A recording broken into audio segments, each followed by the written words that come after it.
The truth is at true north. If you miss it, you're lost.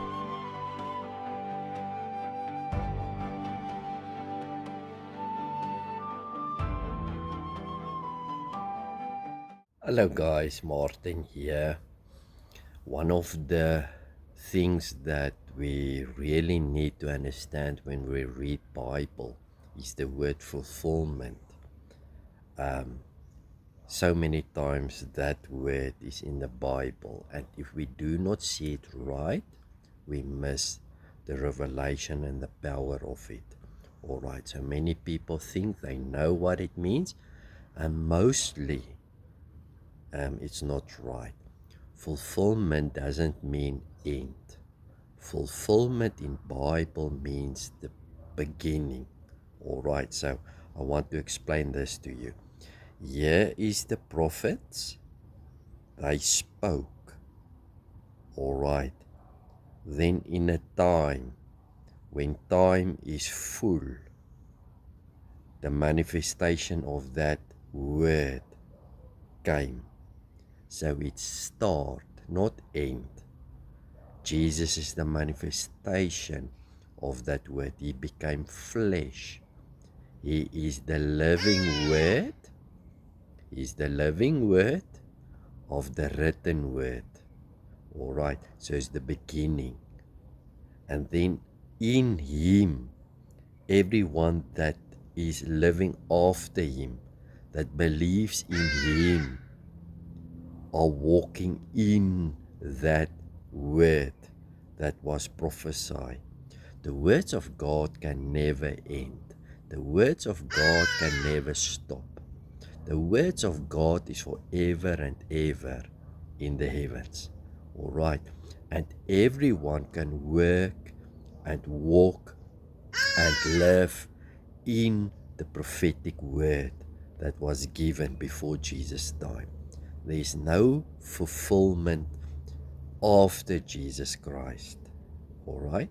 There is no end of prophecy. It's not like my birthday is tomorrow, now it's today, and over 2 days, it's finished. Oh, it's past, it end. That prophecy is a end. Doesn't work that way. I have scripture that I want to read to you. Maybe you can start seeing it.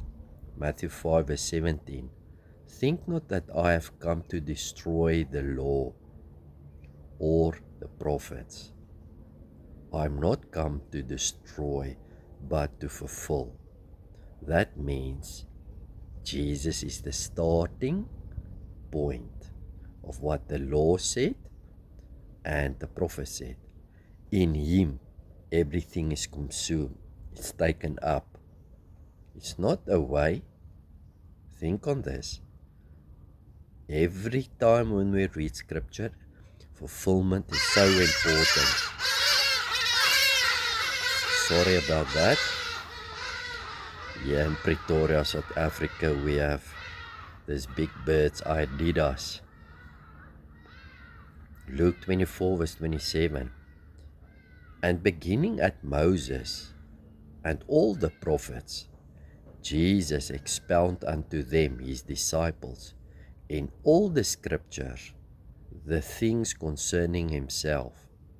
The scriptures speaks of Jesus Christ. So many people will say, all right, it's only the scriptures that speak about him that he fulfilled. There's other prophecies outside of him. No. There's other things in the Old Testament that's history and spoke about things, that is not talking about Jesus Christ directly. But if it comes to prophecy, it's about him. All right. Now, it's about his words becoming flesh. And there's two ways how it become reality, manifest. All right. First, naturally. And second, spiritually. Spiritually, when Jesus died, said it is finished, he fulfilled everything spiritually. Then naturally, it take a little bit time sometimes for the manifestation to be seen, all right, of that word that was spoken. It's not, it's it's today, for today after Jesus Christ. It's up to him. Now when I speak in tongues, I can go and say, this is what Prophet Joel prophesied. But it came to the full on the day of Pentecost 2,000 years ago in Jesus Christ. He spiritually. But today, 2,000 years later, I am speaking in tongues. All right, so I walk in what Christ manifested 2,000 years ago. He is the fulfillment. I don't fulfill it. It never stopped. Joel's prophecy never stopped. It just went into manifestation. That's fulfillment. All right. So it's important to know that word. Luke 24:44. And he said unto them, these are the words which I spake unto you, that all things must be fulfilled. All things must be fulfilled, which were written in the law of Moses and in the prophets and in the Psalms concerning me. So even Psalms is songs that was written by a few guys, Moses, Solomon, David, Asaph, Korah, and they made songs, but actually that was very prophetically in Jesus Christ came, and he's the seed, the beginning form of that manifestation, but we are the tree in the branches of that.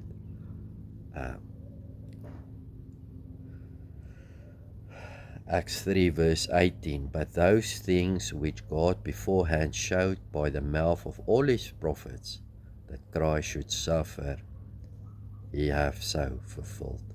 Christ should suffer. They spoke about. Now we can say now this word says suffer and not something else, but we need to understand in context. All right, this suffer means he would come. The prophet says he would suffer, but he would come. He was born. He would start his ministry. He would be suffering of all the people against him, but he will also die for you. But Paul would come and says, if he died, never been raised, doesn't matter, will not help us. So this suffering has many things connected to it. All right. It means they talked about all of these things actually. He have so fulfilled so that we can walk in that. All right. Fulfillment, very important to know. To him give all, Acts 10 verse 43, to him give all the prophets witness, that through his name whosoever believe in him shall receive remission of sins. Well, 2 Corinthians 1 verse 20, for all the promises of God in him are yea, and in him amen, let it be, unto the glory of God by us. I love the scripture, by us it becomes yea and amen. All right, not end. Fulfillment doesn't mean end, it means beginning. It means the end of time is up, the manifestation come, and we can walk now in that. That is prophecy. All right, fulfillment. I love this Colossians 2 verse 16. Let no man therefore judge you which are a shadow of things to come, but the body is of Christ. All right, the body is of Christ. It's all about the body, Christ, Jesus Christ. And we are part of that Christ. So we walk in that fulfillment. Let me tell you, all the Old Testament prophets spoke about things. And if you are not a prophetic teacher or a prophetic, you understand prophecy, you don't understand the language. The problem is you try to see and think and understand it by a natural mind. You cannot. You need people like me, all right, to explain sometimes to you. You don't see it, but it doesn't matter if you can see it. It's true. That came to fulfillment. It's like all the prophets which spoke two things. All right. The one talks about the judgment and the distraction. And then all of them speaks about the restoration and the building of a thing. So they will talk about the fall of the city and the restore of the city. They will talk about the restore of the temple and the fall of the temple, restore of the temple. So in our mind, we see it as, oh, it's two things. This is how we see it. We see it, oh, the one is happening today, and in 5 years' time, the other one is going to happen, because it is for us time, specific kairos moments, and then it's gone. It's not like that.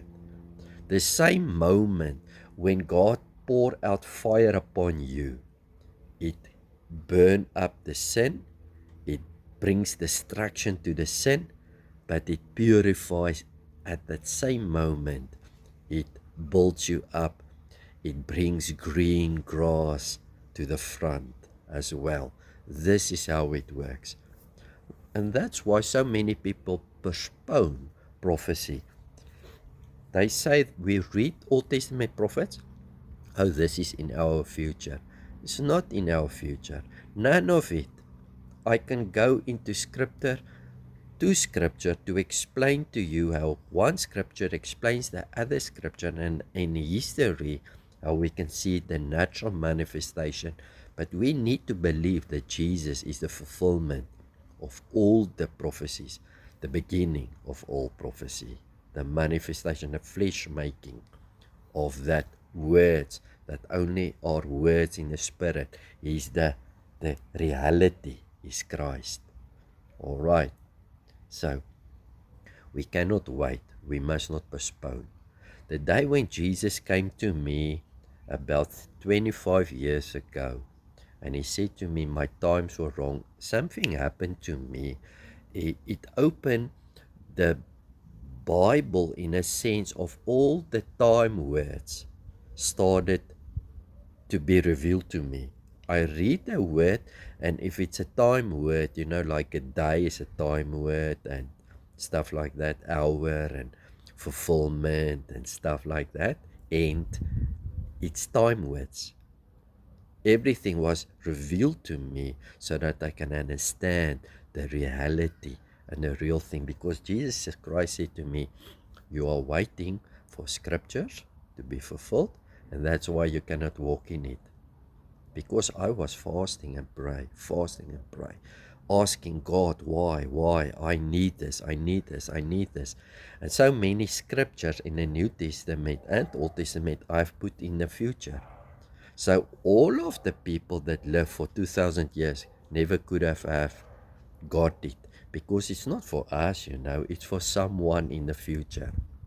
That's terrible thinking. All right, so we need to know that none of them, everyone is yea and amen is being fulfilled in us. You cannot wait anymore, because you cannot walk in the power of that scripture if it's not for you. It's like a manual that's written for maybe a TV. The best one know that TV is the company that made it. And our manual is the Bible. It tells us exactly how we operate. No one knows it better than the company All right. And the manual is not written for if the TV lays on a heap of ash in the garden because it's broken. Now it is for the afterlife. It's crazy, man. It's for the life now, so that you can see, oh, this button does this. None of the words of Jesus Christ, nor the prophets, is something in the future. All right. Actually, there's only one scripture that, and everyone that reads it think it's our generation that's going to go through. And that's good, because you take it up for yourself. That's all right. But don't be stupid. Remember, if someone 2,000 years ago write a SMS to another guy, it's for that guy.